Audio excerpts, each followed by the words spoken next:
ತೆಂಗಿನೆಣ್ಣೆಯೇ ನಮಗೆ ಯಾಕೆ ತುಂಬಾ ಇಂಪಾರ್ಟೆಂಟ್ ಆರೋಗ್ಯಕ್ಕೆ, ಇದ್ರ ಬಗ್ಗೆ ಒಂದು ಕ್ಲಾರಿಟಿ ಬೇಕು. ಇವತ್ತು ಈ ಬೆಳಕಿನ ಕೆಳಗೆ ಕೂತಿದ್ದೀವಿ. ಹೌದು, ಥಾಮಸ್ ಆಲ್ವಾ ಎಡಿಸನ್ ಅವರು ಈ ಬಲ್ಬ್ನ ಕಂಡಿಡಿದ್ರು ಅಂತ ಹೇಳ್ತೇವೆ. ಎಡಿಸನ್ ಅವ್ರಿಗೆ ಏನಾದ್ರೂ ಗ್ಯಾಸ್ಟ್ರಿಕ್ ಇದ್ದಿದ್ರೆ ಅಥವಾ ಅವರಿಗೆ ಏನಾದರೂ ಬೇರೆದಿದ್ದಿದ್ರೆ ಅವರು ಬಲ್ಬ್ ಕಂಡುಹಿಡಿತಿರ್ಲಿಲ್ಲ, ಮೋಸ್ಟ್ಲಿ ಮೆಡಿಸಿನ್ ಕಂಡುಹಿಡಿಯಬೇಕು. ಆಯುರ್ವೇದನ ನೀವು ತೀಕ್ಷ್ಣವಾಗಿ ಗಮನಿಸಿದ್ರೆ ಟೊಮೊಟೊ ಹಣ್ಣು ಮತ್ತು ಹುಣಸೆ ಹಣ್ಣು ಎರಡೂ ಕೂಡ ಒಂದೇ. ಆದರೆ ಆಯುರ್ವೇದ ಹುಣಸೆ ಹಣ್ಣನ್ನು ತುಂಬ ರೆಕಮೆಂಡ್ ಮಾಡುತ್ತೆ. ಸಾಸಿವೆ ಗಿಡ ಒಂದು 3 ತಿಂಗಳು ಬದುಕಿದ್ರೆ, ಸೂರ್ಯಕಾಂತಿ ಗಿಡ ಒಂದು 4 ತಿಂಗಳು ಬದುಕುತ್ತೆ, ಕಡಲೆಕಾಯಿ ಗಿಡ ಒಂದು 5 ತಿಂಗಳು ಬದುಕುತ್ತೆ. ಆದರೆ ಒಂದು ತೆಂಗಿನ ಗಿಡ ಎಷ್ಟು ವರ್ಷ ಬದುಕುತ್ತೆ ಅಂತ ನಾವು ನಿಮ್ಮನ್ನು ಕೇಳಿದ್ರೆ ಗೊತ್ತು. ಸುಮಾರು 500 ವರ್ಷದವರೆಗೂ ಒಂದು ತೆಂಗಿನ ಮರ ಬದುಕಿರೋ ಉದಾಹರಣೆಗಳು. ವಿಜ್ಞಾನಿಗಳು ಈ ಏಡಿ ಏನ್ ತಿಂತಿದೆ ಅನ್ನೋದನ್ನ ರಿಸರ್ಚ್ ಮಾಡಿದಾಗ ಆ ಏಡಿ ತೆಂಗಿನಕಾಯಿನ ತಿಂತಾ ಇರುತ್ತೆ. ಅದಕ್ಕೋಸ್ಕರ ಆ ಏಡಿಗೆ ಇಟ್ಟಿರೋ ಹೆಸರು ಕೋಕೋನಟ್ ಕ್ರಾಬ್ ಅಂತ. ಆ ಏಡಿನ ನೋಡಿದ್ರೆ ತುಂಬಾ ದಪ್ಪ, ನಿಮ್ಮ ಕೈನ ಈಸಿಯಾಗಿ ಕತ್ತರಿಸುತ್ತೆ. ಸಂದೀಪ್, ನಾವು ಜಗತ್ತನ್ನ ವಿರೋಧಿಸಕ್ಕಾಗಲ್ಲ. ನಾವು ಜಗತ್ತನ್ನ ವಿರೋಧಿಸಿದಲ್ಲಿ ಇಡೀ ಸಮಾಜವೇ ನಮ್ಮನ್ನು ವಿರೋಧಿಸಕ್ ಸ್ಟಾರ್ಟ್ ಆಗುತ್ತೆ. ಅಲ್ಯೂಮಿನಿಯಂ ಪಾತ್ರೆಯಲ್ಲಿ ಯಾರು ಉಪ್ಪು ಹುಳಿ ಖಾರವನ್ನ ಬೆರೆಸಿದ ಆಹಾರವನ್ನ ತಾವು ತಿಂತಿರೋ ಆ ಆಹಾರದ ಜೊತೆ ಅಲ್ಯೂಮಿನಿಯಂ ಸಿಲಿಕೇಟ್ ಅನ್ನೋ ಒಂದು ದ್ರಾವಣ ಬಿಡುಗಡೆ ಆಗುತ್ತೆ. ಆ ದ್ರಾವಣ ನೀವು ಜೈಲಿಗೆ ಹೋಗ್ಬೇಕಾದ್ರೆ ಹಿಂಗ್ ಹೋಗ್ತೀರಿ, ಜೈಲಿಂದ ಬರಬೇಕಾದ್ರೆ ಹಿಂಗ ಬರ್ತೀರಿ. ಇವತ್ತೇನಾಗಿದೆ, ಆ ಪೊಲ್ಯೂಷನ್ ಕಂಟಿನ್ಯೂ ಆಗ್ತಾ ಇದೆ. ಈ ಸಂದರ್ಭದಲ್ಲಿ ಆ ತಾಯಿ ಹಾಲಿನ ಗುಣ ಹೊಂದಿರುವ ಯಾವ್ದಾದ್ರು ಒಂದು ಉತ್ಪನ್ನ ಇದೆಯಾ ಅಂತಂದ್ರೆ ಅದು ಈ ಕೋಕೋನಟ್ ಆಯಿಲ್, ತೆಂಗಿನ ಎಣ್ಣೆ ಆಯಿಲ್. ಇರೋದು ಎಲ್ಲದೂ ವಿಷನೇ. ಸಕ್ಕರೆ ವಿಷ, ಮೈದಾ ವಿಷ, ಡಾಲ್ಡಾ ವಿಷ, ಅದಕ್ಕೆ ಹಾಕಿರೋ ಬಣ್ಣ ವಿಷ, ಎಲ್ಲ ವಿಷಗಳನ್ನ ಹಾಕಿ ಅದಕ್ಕೆ ದೀಪ ಹಚ್ಬಿಟ್ಟು 100 ವರ್ಷ ಬದುಕು ಮಗನೇ ಅಂತ ವಿಷನೇ ತಿನ್ಸಿ ಆರೈಸ್ತಾ ಇದ್ದಾರಲ್ಲ ಜನ. ಇದು ನಂಗೆ ನಗು ಬರ್ತಿರುತ್ತೆ. ನನ್ನ ವಂಶದ ಯಾವ ಸದಸ್ಯರು ಚಿಕನ್ನ ತಿಂದೆ ಹೋದಾಗ ನಾನ್ ತಿಂದ್ರೆ ಅದು ಅರ್ಗಲ್ಲ. ಇದು ಸೈನ್ಸ್ ನ ಹೇಳ್ತಾರೆ. ಪ್ರಿಯ ವೀಕ್ಷಕರೇ ನಮಸ್ಕಾರ. ಕಾರ್ಯಕ್ರಮವನ್ನ ನೋಡಿ ಸುಮ್ಮನಾಗಬೇಡಿ, ನಮ್ಮ ವಾಹಿನಿಯನ್ನ ಸಬ್ಸ್ಕ್ರೈಬ್ ಮಾಡ್ಕೊಳ್ಳಿ. ಹಾಯ್ ಹಲೋ ನಮಸ್ಕಾರ ವೀಕ್ಷಕರೇ, ನಾನು ಸಂದೀಪ್ ಶೆಟ್ಟಿ, ಹೆಗ್ಗದ್ದೆ. ಇದು ಹೆಗ್ಗದ್ದೆ ಸ್ಟುಡಿಯೋ. ವೀಕ್ಷಕರೇ, ಹೆಗ್ಗದ್ದೆ ಸ್ಟುಡಿಯೋದಲ್ಲಿ ನೀವು ಈಗಾಗಲೇ ಆರೋಗ್ಯದ ವಿಚಾರವಾಗಿ ಅನೇಕ ಕಾರ್ಯಕ್ರಮಗಳನ್ನು ನೋಡಿದ್ದೀರಾ. ಸೊ ಆರೋಗ್ಯ ಅಂತ ಹೇಳಿದ ತಕ್ಷಣ ಸುಮಾರು ಜನ ಕಿವಿ ನೆಟ್ಟಗೆ ಮಾಡಿಕೊಂಡು ಸಂದೀಪ್ ಅವರು ಏನು ಹೇಳ್ಬೋದು, ಒಂದು ಕಾರ್ಯಕ್ರಮ ಅಂತ ಹೇಳಿದ್ರೆ ಅದು ಆರೋಗ್ಯಕ್ಕೆ ಬೆಸ್ಟ್ ಕಾರ್ಯಕ್ರಮ ಅಂತ ಹೇಳಿದ್ರೆ ಹೆಗ್ಗದ್ದೆ ಸ್ಟುಡಿಯೋ ಅಂತ ನೋಡುವವರನ್ನ ನಾನು ನೋಡಿದ್ದೀನಿ. ದಾರಿ ಮಧ್ಯೆ ನಾನೆಲ್ಲಾದರೂ ಸಿಕ್ಕಿದ್ರೆ ಅವರಿಗಿರುವಂಥ ಡೌಟ್ಸ್ಗಳನ್ನು ಕೇಳುವವರನ್ನು ಕೂಡ ನೋಡಿದ್ದೀನಿ. ಇವತ್ತಿನ ಒಂದು ಕಾರ್ಯಕ್ರಮವನ್ನು ನೀವೆಲ್ಲ ಕಂಪ್ಲೀಟಾಗಿ ನೋಡಬೇಕು. ಇವತ್ತು ಮಾತ್ರ ಅಲ್ಲ, ಇದು ನಾಳೆಗೂ ಕೂಡ ಜಾಸ್ತಿ ಬಿತ್ತರ ಆಗ್ಬೋದು, ನಾಡಿದ್ದು ಬಿತ್ತರ ಆಗ್ಬೋದು, ಗೊತ್ತಿಲ್ಲ ನನಗೆ. ಇದು ಎಲ್ಲಿವರೆಗೆ ಕರ್ಕೊಂಡು ಹೋಗುತ್ತೆ ನನಗೆ ಗೊತ್ತಿಲ್ಲ. ಅದೇನೋ ಹೇಳ್ತೀವಲ್ಲ, ದಾರಿ ಸವೆಯುವ ತನಕ ನಮ್ಮ ಮೆರವಣಿಗೆ ಇರಬೇಕಂತೆ. ಹಾಗೆ ಈ ಕಾರ್ಯಕ್ರಮವನ್ನು ನಾವು ಆರೋಗ್ಯದ ಕಳಕಳಿಯನ್ನು ಇಟ್ಕೊಂಡೇ ಪ್ರಾರಂಭ ಮಾಡ್ತಾ ಇರುವಂಥದ್ದು. ನಾನೀಗ ಸದ್ಯಕ್ಕೆ ಅರಸೀಕೆರೆಗೆ ಬಂದಿದ್ದೀನಿ. ಅರಸೀಕೆರೆಯಲ್ಲಿ ಬಹಳ ಮುಖ್ಯವಾಗಿ ಎಣ್ಣೆಯ ಬಗ್ಗೆ, ಅಂದರೆ ತೆಂಗಿನೆಣ್ಣೆ, ಒರ್ಜಿನ್ ಎಣ್ಣೆ. ನೀವೇನಾದರೂ ಕೇಳಿದಿರಾ? ತೆಂಗಿನ ಎಣ್ಣೆಯನ್ನು ನೀವೆಲ್ಲ ಕೇಳಿರ್ಬೋದು. ಆದರೆ ಇವತ್ತು ಫಸ್ಟ್ ಟೈಮ್ ಒರ್ಜಿನ್ ಎಣ್ಣೆಯ ಬಗ್ಗೆ ಒಂದಿಷ್ಟು ಮಾಹಿತಿಯನ್ನು ಕೊಡೋರಿದ್ದೀವಿ. ಸೊ ಈ ಬಗ್ಗೆ ಮಾತಾಡೋದಕ್ಕೆ ನಮ್ಮ ಹೆಗ್ಗದ್ದೆ ಸ್ಟುಡಿಯೋದಲ್ಲಿ ಇವತ್ತು ಎಣ್ಣೆಯ ಬಗ್ಗೆ ಒಂದಿಷ್ಟು ವರ್ಷಗಳಿಂದ ವೈಜ್ಞಾನಿಕವಾಗಿ ವಿಶ್ಲೇಷಣೆಯನ್ನು ಮಾಡಿ ಸಮಾಜದ ಜನರಿಗೆ ಆರೋಗ್ಯ ಎಷ್ಟು ಇಂಪಾರ್ಟೆಂಟ್ ಆಗಿರುತ್ತೆ, ಆರೋಗ್ಯದ ಹಿಂದೆ ಎಣ್ಣೆಯ ಪಾತ್ರ ಎಷ್ಟು ಇರುತ್ತೆ ಅನ್ನೋದ್ರ ಬಗ್ಗೆ ಎಲ್ಲ ಒಂದಿಷ್ಟು ಕೂಲಂಕುಷವಾದ ಮಾಹಿತಿಯನ್ನು ಕೊಟ್ಟು ಪ್ರತಿ ಮನೆಗೂ ಕೂಡ ಒರ್ಜಿನ್ ಎಣ್ಣೆಯನ್ನು ತಲುಪಿಸುವ ಜವಾಬ್ದಾರಿಯನ್ನು ಹೊತ್ತಿರುವಂತಹ ಗುರುಲಿಂಗಯ್ಯ ಅವರು ನನ್ನ ಕಾರ್ಯಕ್ರಮದಲ್ಲಿ ಜಾಯ್ನ್ ಆಗಿದ್ದಾರೆ. ಬನ್ನಿ, ನಿಮ್ಮೆಲ್ಲರ ಪರವಾಗಿ ಅವರನ್ನ ಇವತ್ತಿನ ಕಾರ್ಯಕ್ರಮಕ್ಕೆ ಆತ್ಮೀಯವಾದ ಸ್ವಾಗತವನ್ನು ಕೊಡ್ತಾ ಇದ್ದೀನಿ. ಸರ್, ಕಾರ್ಯಕ್ರಮ ನಮಸ್ತೆ ಸರ್. ಬಹಳ ಖುಷಿ ಆಯ್ತು. ನಮಗೂ ಅರಸೀಕೆರೆಗೆ ಬಂದು ನಿಮ್ಮನ್ನ ಇವತ್ತು ಭೇಟಿ ಮಾಡ್ತಾ ಇರೋದು. ಅದು ನಿಮ್ಮ ಮನೆಯಲ್ಲಿ ಹೆಗ್ಗದ್ದೆ ಸ್ಟುಡಿಯೋ ಇವತ್ತಿದೆ. ನನಗೊಂದು ಹೋಪ್ ಇದೆ ಸರ್, 100% ಈ ಕಾರ್ಯಕ್ರಮ ಪ್ರತಿಯೊಬ್ಬರಿಗೂ ಇಷ್ಟ ಆಗುತ್ತೆ. ಯಾಕಂದ್ರೆ ನಿಮ್ಮ ಜೊತೆಗೆ ನಾನು ಒನ್ ಅವರ್ ಕಳೆದಿರ್ಬೋದು. ಆ 1 ಅವರಲ್ಲೇ ಸಿಕ್ಕಾಪಟ್ಟೆ ಇಷ್ಟ ಆಗ್ಬಿಟ್ರಿ. ಆರೋಗ್ಯದ ಬಗ್ಗೆ ನಿಮ್ಗಿರುವ ಮುತುವರ್ಜಿ, ಕಾಳಜಿ ನಿಮ್ಮ ಮನೆಯಲ್ಲಿ ನೋಡಿದ್ರೆ ಗೊತ್ತಾಗುತ್ತೆ ಎಷ್ಟು ಒಳ್ಳೆಯ ನೆಮ್ಮದಿಯ ಆರೋಗ್ಯ ಇರಬೇಕು ಅಂತ. ಅಂದ್ರೆ ಆರೋಗ್ಯ ಅಂದ್ರೆ ದೇಹಕ್ಕೆ ಮಾತ್ರ ಅಲ್ಲ, ಮನಸ್ಸಿಗೂ ಕೂಡ ಆರೋಗ್ಯ ಬೇಕಂತೆ. ಸೊ ಹಾಗಾಗಿ ಇದೆಲ್ಲದ್ರ ಬಗ್ಗೆ ಒಂದಿಷ್ಟು ಮಾತಾಡಬೇಕು. ಅದಕ್ಕೂ ಮುಖ್ಯವಾಗಿ ನೀವು ಈಗ ನನಗೆ ಒರ್ಜಿನ್ ಎಣ್ಣೆಯ ಬಗ್ಗೆ ಹೇಳಿದ್ರಿ, ತೆಂಗಿನ ಎಣ್ಣೆಯ ಬಗ್ಗೆ ಹೇಳಿದ್ರಿ. ನಾವೆಲ್ಲ ಕರಾವಳಿಯವರು ಸರ್, ನಾವು ತೆಂಗಿನ ಎಣ್ಣೆಯನ್ನೇ ಜಾಸ್ತಿ ಉಪಯೋಗ ಮಾಡ್ತಿದ್ದಿದ್ದು. ಆದ್ರೆ ಆ ಭಾಗದ ತೆಂಗಿನ ಎಣ್ಣೆಗೂ ಸಿಟಿಯ ಮಂದಿಗೆ ಇಷ್ಟ ಆಗುವಂತ ತೆಂಗಿನ ಎಣ್ಣೆಗೂ ಅಲ್ಲಿರುವಂತ ಆ ಭಾಗದ ಎಣ್ಣೆಯ ಸ್ಮೆಲ್ಗೂ ಇಲ್ಲಿ ತಗೊಳ್ಳುವಂತ ಎಣ್ಣೆಯ ಸ್ಮೆಲ್ಗೆ ಎಲ್ಲೋ ವ್ಯತ್ಯಾಸ ಇದೆ. ಮತ್ತೆ ಅದು ಅಲ್ಲಿನ ಪೀಪಲ್ಗಳಿಗೆ ಅದು ಇಷ್ಟ ಆಗ್ಬೋದು, ಆದ್ರೆ ಇಲ್ಲಿ ಅದು ಬೇರೆ ತರ ಅನಿಸ್ಬೋದು. ನಾನು ತಿನ್ನೋದೇ ಇಲ್ಲ, ಒಂಥರ ಸ್ಮೆಲ್ ಬರುತ್ತೆ, ಈ ತರ ಎಲ್ಲ ಚೇಂಜಸ್ ಆಗುತ್ತೆ. ನಾನು ನಿಮ್ಗೆ ಪ್ರಾರಂಭದಲ್ಲೇ ಕೇಳೋಕೆ ಇಷ್ಟಪಡ್ತೀನಿ, ತೆಂಗಿನೆಣ್ಣೆಯೇ ನಮಗೆ ಯಾಕೆ ತುಂಬಾ ಇಂಪಾರ್ಟೆಂಟ್ ಆರೋಗ್ಯಕ್ಕೆ, ಇದ್ರ ಬಗ್ಗೆ ಒಂದು ಕ್ಲಾರಿಟಿ ಬೇಕು ಸರ್. ಅಂದ್ರೆ ಈ ಹಿಂದೆನೂ ಕೂಡ ಪ್ಯೂರ್ ಎಣ್ಣೆ ಎಲ್ಲಿ ಸಿಗುತ್ತೆ ಹುಡ್ಕೊಂಡು ಹೋಗಿ ಕೆಲವೊಂದು ಮಾಡಿದ್ವಿ, ಆದ್ರೆ ಅದ್ರಕ್ಕಿಂತ ಇನ್ನೂ ಪ್ಯೂರ್ ಆಗಿರುವಂತಹ ಎಣ್ಣೆ ಒಂದಿದೆ ಅನ್ನೋದು ನನಗೆ ಗೊತ್ತಿರಲಿಲ್ಲ. ಬಹುಶಃ ಇವತ್ತೇ ಗೊತ್ತಾಗ್ತಿರುವಂಥದ್ದು. ಅದನ್ನ ನಾನು ವೀಕ್ಷಕರಿಗೂ ಕೂಡ ತಲುಪಿಸ್ತಾ ಇದ್ದೀನಿ, ತಿಳಿಸ್ತಾ ಇದ್ದೀನಿ. ವೀಕ್ಷಕರಿಗೂ ಕೂಡ ಅಷ್ಟೇ, ಈ ಕಾರ್ಯಕ್ರಮವನ್ನ ದಯವಿಟ್ಟು ತುಂಬಾ ಜನರಿಗೆ ತಲುಪಿಸ್ಬಿಡಿ. ಅದು ನಿಮ್ಮೇಲೆ ಬಿಟ್ಟಿದ್ದೀವಿ, ಶೇರ್ ಮಾಡಿ ಅಂತ ಹೇಳೋಕೆ ಇಷ್ಟಪಡ್ತೀನಿ. ಯಾಕಂದ್ರೆ ಇದು ಸಿಕ್ಕಾಪಟ್ಟೆ ನಾಲೆಜಬಲ್ ಪ್ರೋಗ್ರಾಮ್. ಇದು 100% ಪ್ರತಿಯೊಬ್ರು ತಿಳ್ಕೊಬೇಕು. ಸರ್, ತೆಂಗಿನ ಎಣ್ಣೆ ಬಗ್ಗೆ ಹೇಳಿ, ಇದನ್ನ ಯಾಕೆ ನಾವು ಬಳಕೆ ಮಾಡಬೇಕು ಅನ್ನೋದ್ರ ಬಗ್ಗೆ ಹೇಳಿ. ತೆಂಗಿನ ಎಣ್ಣೆಯಲ್ಲೂ ವೆರೈಟಿ ಇರುತ್ತಾ ಅನ್ನೋದ್ರ ಬಗ್ಗೆ ಒಂದು ಕ್ಲಾರಿಟಿ ಕೊಡಿ. ಖಂಡಿತ ಸರ್. ಮೊದಲನೇದಾಗಿ ನಿಮಗೆ ತುಂಬ ಹೃದಯದ ಧನ್ಯವಾದ. Thank you sir. ಯಾಕೆ ಅಂತಂದ್ರೆ ನೋಡಿ, ಆರೋಗ್ಯ ಅಂತ ಬಂದಾಗ ನಿಮಗೆ ನಾನು ಎಷ್ಟು ದುಡ್ಡು ಕೊಟ್ಟರು ಅದು ನಿಮ್ಮ ಕೈಲಿರಲ್ಲ. ಕೊಟ್ಟ ದುಡ್ಡು ಕೈಲೂ ಇರಲ್ಲ. ನೀವು ಏನನ್ನು ಬೇಕಾದರೂ ನನ್ನ ಹತ್ರ ಶೇರ್ ಮಾಡ್ಬೋದು, ಹಣ ಶೇರ್ ಮಾಡ್ಬೋದು, ಏನ್ ಬೇಕಾದರೂ, ಆದ್ರೆ ಆರೋಗ್ಯನ ಶೇರ್ ಮಾಡೋಕ್ಕಾಗಲ್ಲ. ಹೌದು. ನಮ್ಮಿಂದ ಕೀಳಲೇ ಆಗದಂತಹ ಒಂದು ಅದ್ಭುತವಾದ ನಮ್ಮತನ ಅಂತ ಏನಾದ್ರು ಇದ್ರೆ ಅದು ಆರೋಗ್ಯ. ನಾನು ಹಲವಾರು ಕಡೆ ಮಾತಾಡ್ಬೇಕಾದ್ರೆ ಒಂದು ಮಾತನ್ನ ತಿಳಿಸ್ತಾ ಇರ್ತೀನಿ. ಈ ಜಗತ್ತಲ್ಲಿ ಏನೇನು ಅದ್ಭುತ ಸೃಷ್ಟಿಯಾಗಿದೆಯಲ್ಲ, ಅದು ಯಾರಿಂದ ಅಂದ್ರೆ ಆರೋಗ್ಯವಂತರಿಂದ. ಒಂದು ಮಾತನ್ನ ನಿಮಗೆ ಹೇಳಕ್ ಇಷ್ಟಪಡ್ತೀನಿ. ಇವತ್ತು ಈ ಬೆಳಕಿನ ಕೆಳಗೆ ಕೂತಿದ್ದೀವಿ. ಥಾಮಸ್ ಆಲ್ವಾ ಎಡಿಸನ್ ಅವರು ಈ ಬಲ್ಬ್ನ ಕಂಡಿಡಿದ್ರು ಅಂತ ಹೇಳ್ತೀವಿ. ಎಡಿಸನ್ ಅವ್ರಿಗೆ ಏನಾದ್ರೂ ಗ್ಯಾಸ್ಟ್ರಿಕ್ ಇದ್ದಿದ್ರೆ ಅಥವಾ ಅವರಿಗೆ ಏನಾದರೂ ಬೇರೆದಿದ್ದಿದ್ರೆ ಅವರು ಬಲ್ಬ್ ಕಂಡುಹಿಡಿತಿರ್ಲಿಲ್ಲ, ಮೋಸ್ಟ್ಲಿ ಮೆಡಿಸಿನ್ ಕಂಡುಹಿಡಿಯಕ್ಕೆ ಹೋಗ್ತಾ ಇದ್ರು. ಕುವೆಂಪು ಅವರು ಶ್ರೀ ರಾಮಾಯಣ ದರ್ಶನಂ ಬರೆದ್ರು ಅಂತ ಕೇಳ್ತೀವಿ. ಯಾಕೆ ಅಂಥ ಸುಂದರವಾದ ಕಾವ್ಯ, ಮಲೆಗಳಲ್ಲಿ ಮದುಮಗಳು, ಶಿವರಾಮ ಕಾರಂತರ ಕಾವ್ಯಗಳು, ಇವೆಲ್ಲ ನಾವು ಓದಿದಾಗ ಅಂದ್ಕೋತಾ ಇರ್ತೀವಿ ಇದು ಸೃಷ್ಟಿಯಾಗಕ್ಕೆ ಕಾರಣ ಏನು ಅಂತ. ಉತ್ತಮವಾದ ಆರೋಗ್ಯ. ಇವತ್ತು ಜನ ಏನ್ ಮಾಡ್ತಾ ಇದ್ದಾರೆ, ದುಡ್ಡಿನಿಂದ ಹೊಡ್ತಾರೆ, ಆದ್ರೆ ದುಡ್ಡಿನ ಮುಂದೆ ಇರ್ತಕ್ಕಂಥ ಆರೋಗ್ಯದ ಬಗ್ಗೆ ಸ್ವಲ್ಪ ಯೋಚನೆ ಮಾಡ್ಬಿಟ್ರೆ ಅದರಂತ ದೊಡ್ಡದು ಯಾವುದೂ ಇಲ್ಲ. ಬನ್ನಿ, ನೀವು ಇವತ್ತು ಕ್ವಶನ್ ನನಗೆ ಬಹಳ ಒಳ್ಳೆ ಪವರ್ಫುಲ್ ಕ್ವಶನ್ ಕೇಳಿದ್ದೀರಿ, ತೆಂಗಿನ ಎಣ್ಣೆನ ಯಾಕೆ ತಿನ್ಬೇಕು ಅಂತ. ನೋಡಿ ಸಂದೀಪ್, ಇವತ್ತಿನ ಪ್ರಪಂಚ ಹೇಗಿದೆ ಅಂತಂದ್ರೆ, ನಾನು ಕೊಡ್ತಕ್ಕಂಥ ದುಡ್ಡಿಗೆ ಎಕ್ಸ್ಟ್ರಾ ಏನ್ ಸಿಗುತ್ತೆ ಅಂತ ನಾವು ನೋಡ್ತೀವಿ. ಫ್ರೀ ಇದೆಯಾ ಅಂತ ನೋಡಿ, ಫ್ರೀ ಇದೆಯಾ, ಎಕ್ಸ್ಟ್ರಾ ಇದೆಯಾ. ಈಗ ಮಾರ್ಕೆಟಿಂಗ್ ಟ್ರೆಂಡ್ ಕೂಡ ಹಂಗೆ ಆಗಿದೆ. ಯಾವ ತರ ಇದೆ ಅಂತಂದ್ರೆ, ಈ ಕಾರ್ ತಗೊಳ್ಳಿ 5 ವರ್ಷ ಎಕ್ಸ್ಟ್ರಾ ವಾರಂಟಿ ಕೊಡ್ತೀವಿ, ನಮ್ಮ ಹತ್ರ ನೀವು ಈ ಸೋಪ್ ತಗೊಂಡ್ರೆ ಇನ್ನೊಂದು ಸೋಪ್ ಫ್ರೀ ಕೊಡ್ತೀವಿ. ಕರೆಕ್ಟ್ ಸಂದೀಪ್, ನಾನು ನಿಮಗೇನಾದ್ರೂ ಆಫರ್ ಮಾಡಿದ್ರೆ ನೀವು ತೆಂಗಿನ ಎಣ್ಣೆನ ತಿನ್ನಿ ಇನ್ನೂ 20 ವರ್ಷ ಎಕ್ಸ್ಟ್ರಾ ಬದುಕ್ತೀರಾ ಅಂತ ಹೇಳಿದ್ರೆ ನಿಮಗೆ ಎಷ್ಟು ಖುಷಿ ಆಗತ್ತೆ ಅಂದ್ರೆ, ಏನು ವಸ್ತು ಆಫರ್ ಮಾಡ್ಬೋದು, ಆದ್ರೆ ಲೈಫ್ನೇ ಆಫರ್ ಮಾಡ್ತಕ್ಕಂಥ ಕೆಲಸ ಇದು.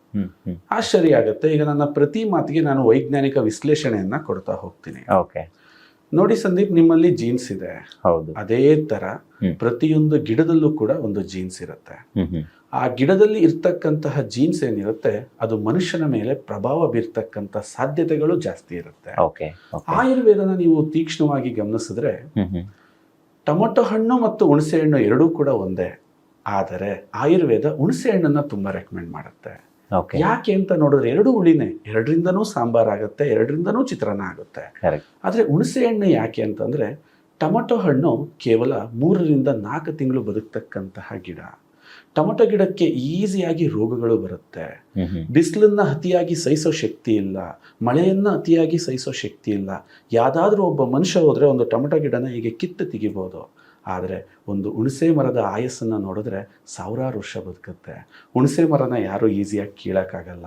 ಬಿಸಿಲಿರ್ಲಿ, ಚಳಿ ಇರಲಿ, ಮಳೆ ಇರಲಿ, ಅಂದ್ರೆ ಹುಣಸೆ ಮರದ ಆ ಸ್ವಾಭಾವಿಕ ಗುಣಗಳು ಆ ಹುಣಸೆ ಕಾಯಲ್ಲಿ ಇರೋದ್ರಿಂದ ಅದನ್ನ ತಿನ್ನೋದ್ರಿಂದ ಮನುಷ್ಯನ ಮೇಲೆ ಪ್ರಭಾವ ಬೀರುತ್ತೆ ಅನ್ನೋದು ವೈಜ್ಞಾನಿಕ ವಿಶ್ಲೇಷಣೆ ಸಂದೀಪ್.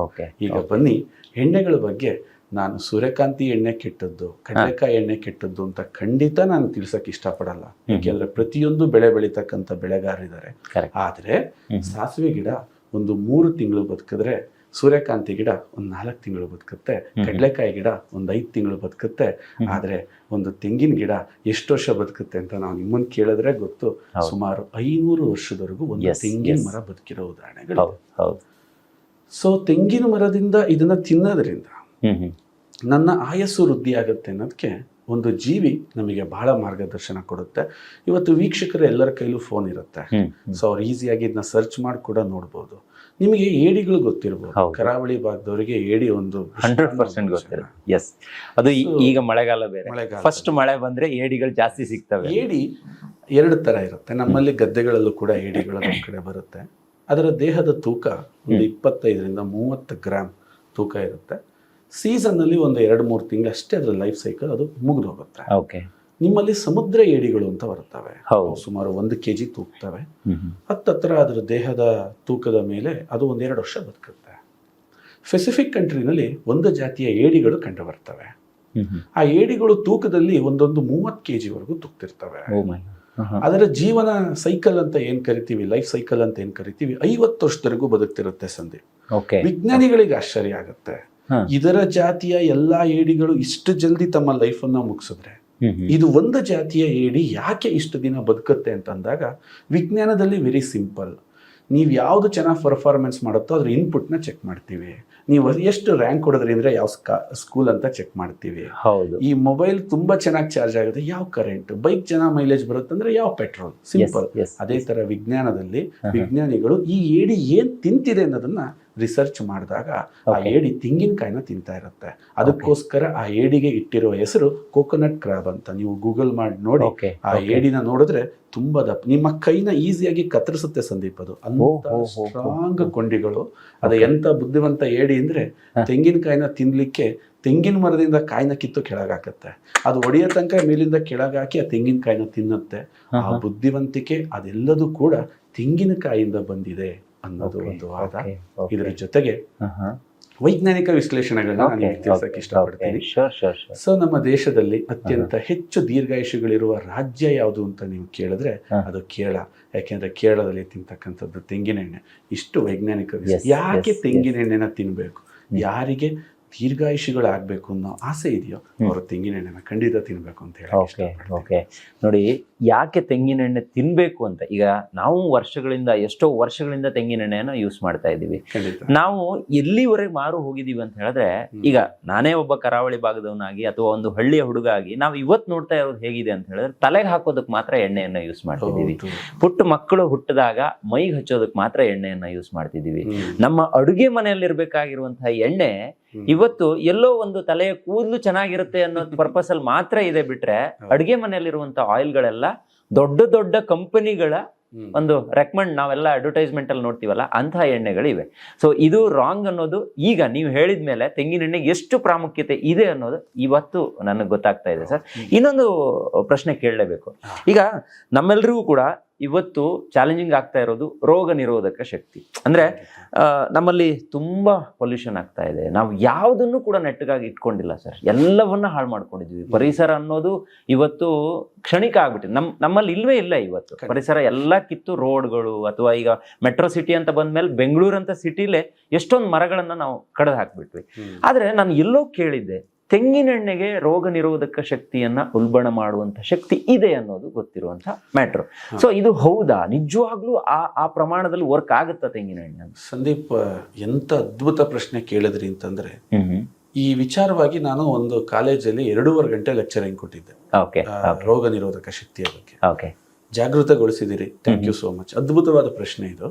ಬನ್ನಿ, ಇವತ್ತೇನಾಗ್ತಿದೆ, ಜಗತ್ತು ಬೆಳೀತಾ ಇದೆ. ನಾವು ಜಗತ್ತನ್ನ ವಿರೋಧಿಸಕ್ಕಾಗಲ್ಲ. ನಾವು ಜಗತ್ತನ್ನ ವಿರೋಧಿಸಿದಲ್ಲಿ ಇಡೀ ಸಮಾಜವೇ ನಮ್ಮನ್ನು ವಿರೋಧಿಸಕ್ ಸ್ಟಾರ್ಟ್ ಆಗುತ್ತೆ. ಟೂತ್ ಪೇಸ್ಟ್ ನ ನೀವು ಅವಾಯ್ಡ್ ಮಾಡಕ್ಕಾಗಲ್ಲ.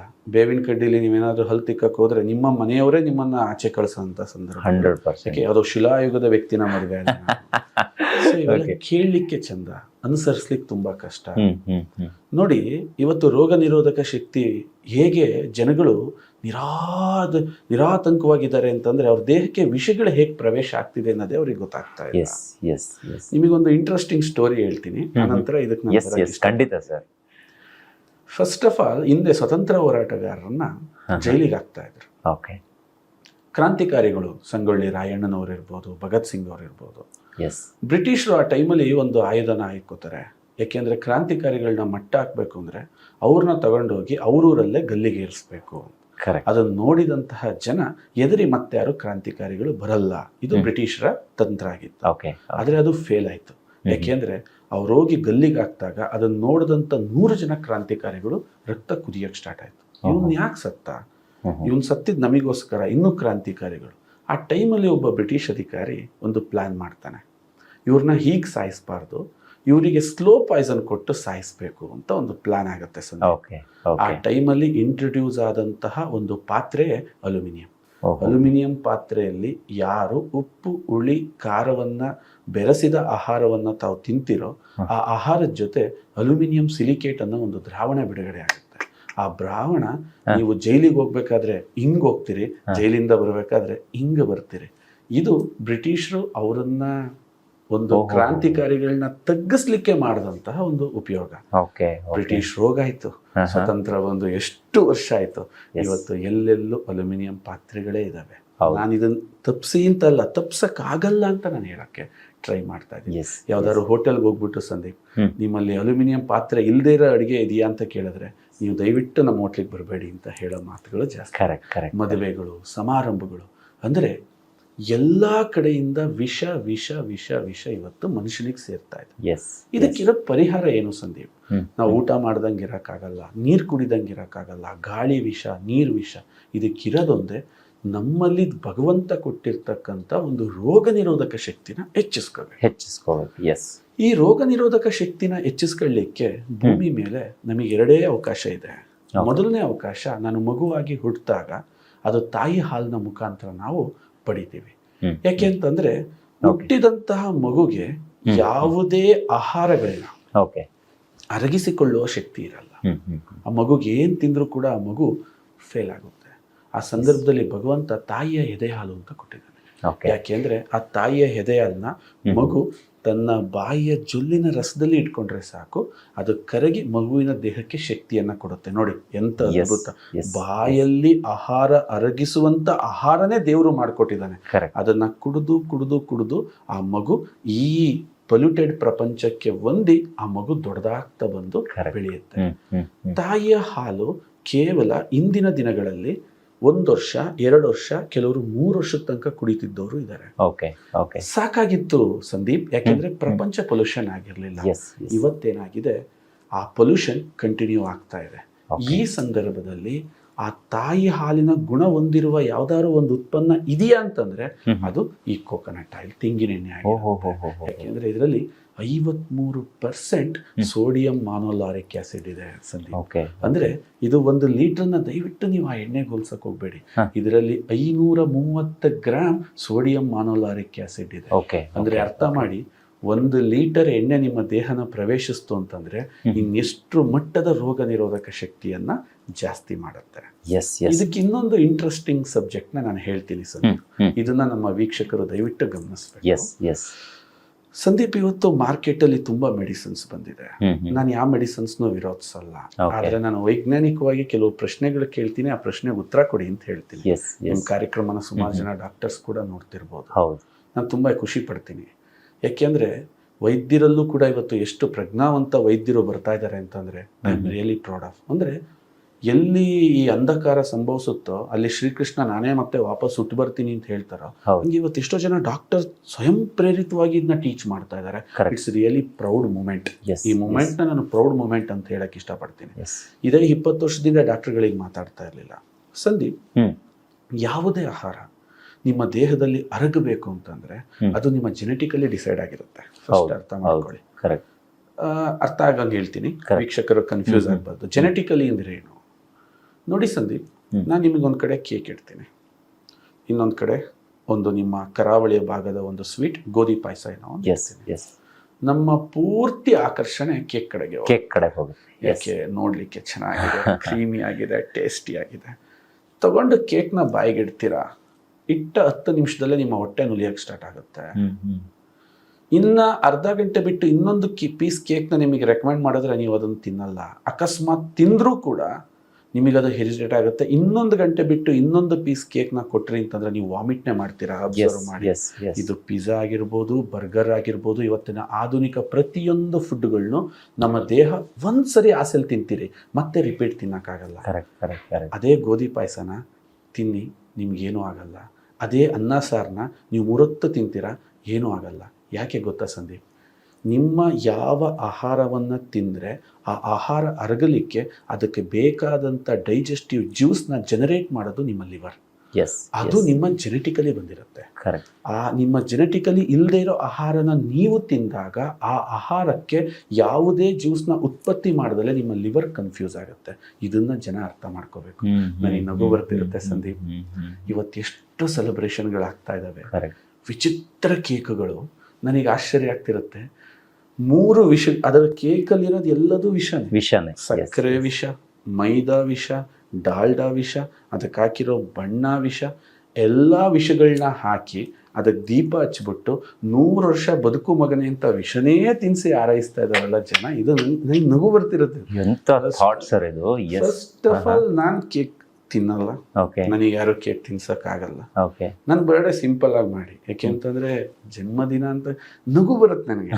ಎಲ್ಲಿ ನೋಡು ಕೇಕ್, ಯಾವ್ದು ನೋಡು ಕೇಕ್. ಮಾಡರ್ನ್ ಟಚ್ ಆಗ್ಬಿಟ್ಟಿದೆಯಲ್ಲ, ಸೊ ಕೇಕ್ ಬಂದಿಲ್ಲ ಅಂದ್ರೆ ಬರ್ಡೇ ಅನ್ನೋದೇ ಕಂಪ್ಲೀಟ್ ಅಲ್ವೇನೋ ಅನ್ನೋ ತರ ಆಗಿದೆ. ಹಿಂದಿನ ಕಾಲದಲ್ಲಿ ಒಂದು ಆರತಿ ಇತ್ತು, ಅವರು ಎಸ್ ಆ ನೀರನ್ನ ತಗೊಂಡು ಅದನ್ನ ಈ ಕಾರ್ಯಕ್ರಮಕ್ಕಲ್ಲ ಅದು, ಬಟ್ ಅದ್ರ ಬಗ್ಗೆ ನಾವು ಹೇಳಿದ್ರೆ ಎಷ್ಟು ಎನರ್ಜಿನ ಅವನಲ್ಲಿ ಸೇರಿಸ್ತಾ ಇದ್ರು. Correct, ನಮ್ಮ ಪ್ರತಿಯೊಂದು ಪರಂಪರೆಯ ಕಾರ್ಯಕ್ರಮಗಳನ್ನ ನಾವು ನೋಡಿದ್ರೆ. ಬಟ್ ಈಗಿನ ಜನ ನಿಮ್ಮ ಪ್ರಯತ್ನ ಏನಿರಬೇಕು ಸಂದೀಪ್ ಅಂದ್ರೆ ಅಲ್ಲಿ ವಾಪಸ್ ಕರ್ಕೊಬರೋ ತರ ಇರಬೇಕು. ಈ ಉಚ್ಚಾಟನ ತಪ್ಪಿಸ್ಬೇಕು. ಆ ವಿಷಯವನ್ನ ತಿನ್ಸಿ ಏನೂ ಮಾಡೋಕ್ಕಾಗಲ್ಲ. ಸಂದೀಪ್, ಈ ತರ ಇರ್ತಕ್ಕಂಥ ನಮ್ಮ ಡೈಜೆಸ್ಟಿವ್ ಸಿಸ್ಟಮ್ಗೆ ಇವತ್ತು ಏನು ಜನ ಹ್ಯೂಮನ್ ಸಿಸ್ಟಮ್ಗೋಸ್ಕರ ಮಾಡ್ರನ್ ಪ್ರೋಟೀನ್ ಪೌಡರ್ಗಳು ಏನೇನು ವಿಚಿತ್ರವನ್ನ ತಿಂತಾ ಇದ್ದಾರೆ, ಸಾಧ್ಯನೇ ಇಲ್ಲ ಸಂದೀಪ್. ನಿಮ್ಮ ಲಿವರ್ಗೆನೆ ಅದೊಂದು ಸರ್ಪ್ರೈಸ್ ಆಗಿರುತ್ತೆ, ಯಾಕೆಂದ್ರೆ ಆ ವಸ್ತು ಪರಿಚಯನೇ ಇಲ್ಲ. ನಿಮಗೊಂದು ಸೂಕ್ಷ್ಮವಾಗಿ ಒಂದು ಮಾತು ಹೇಳ್ತೀನಿ. ವೆಜಿಟೇರಿಯನ್ ಆಗಿದ್ದಂಥವ್ರು ಮಧ್ಯದಲ್ಲಿ ನಾನ್ ವೆಜಿಟೇರಿಯನ್ ಆಗ್ತಾರೆ. ನಾನು ಇಲ್ಲಿ ವೆಜ್ ತಪ್ಪು ನಾನ್ ವೆಜ್ ತಪ್ಪು ಮಾತಾಡಲ್ಲ, ಅದು ಅವರವರ ಕ್ರಮಕ್ಕೆ ಎರಡೂ ಸರಿನೇ. ಆದರೆ ಅವನಿಗೆ ಸ್ವಲ್ಪ ಆರೋಗ್ಯ ಕೆಡ್ತದೆ, ಕೆಟ್ಟಾಗ ದೇವ್ರ ಶಾಪ ಕೊಟ್ಟ ಅಂತೀವಿ. ಅದು ದೇವ್ರ ಶಾಪ ಕೊಡೋದಲ್ಲ ಸಂದೀಪ್. ನಾನೀಗ ವೆಜಿಟೇರಿಯನ್ ಇದ್ದೀನಿ, ಚಿಕನನ್ನ ಅರಗಿಸೋ ಶಕ್ತಿ ನನ್ನ ಲಿವರ್ಗೆ ಖಂಡಿತ ಇಲ್ಲ. ಯಾಕೆಂದ್ರೆ ನನ್ನ ತಾತ, ನಮ್ಮ ಮುತ್ತಾತ, ನನ್ನ ವಂಶದ ಯಾವ ಸದಸ್ಯರು ಚಿಕನ್ನ ತಿಂದೆ ಹೋದಾಗ ನಾನು ತಿಂದ್ರೆ ಅದು ಅರಗಲ್ಲ. ಇದು ಸೈನ್ಸ್ ನ ಹೇಳ್ತಕ್ಕಂಥ.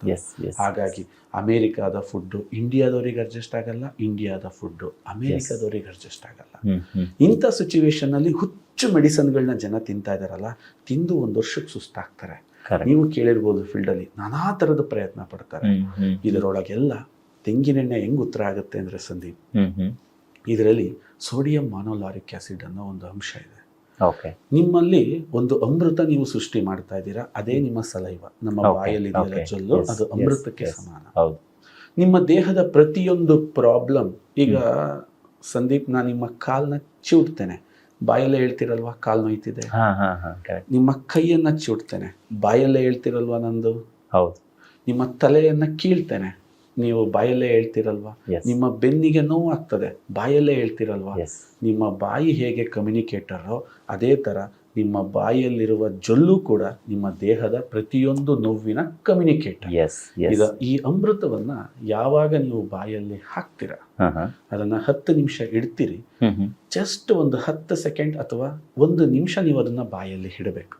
ಇಟ್ಟಾಗ ಇದು ನಿಮ್ಮ ಜೊಲ್ಲಿನ ಜೊತೆ ಬೆರೆತು ಸೋಡಿಯಂ ಮಾನೋಲಾರಿನ್ ಆಗಿ ಪರಿವರ್ತನೆ ಹೊಂದುತ್ತೆ.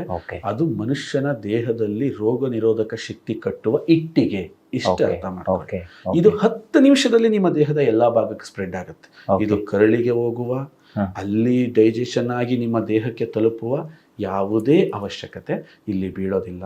ಅಂತ ಅಮೃತ ಈ ತೆಂಗಿನ ಎಣ್ಣೆ ಅಂತ ಹೇಳಕ್ಕೆ.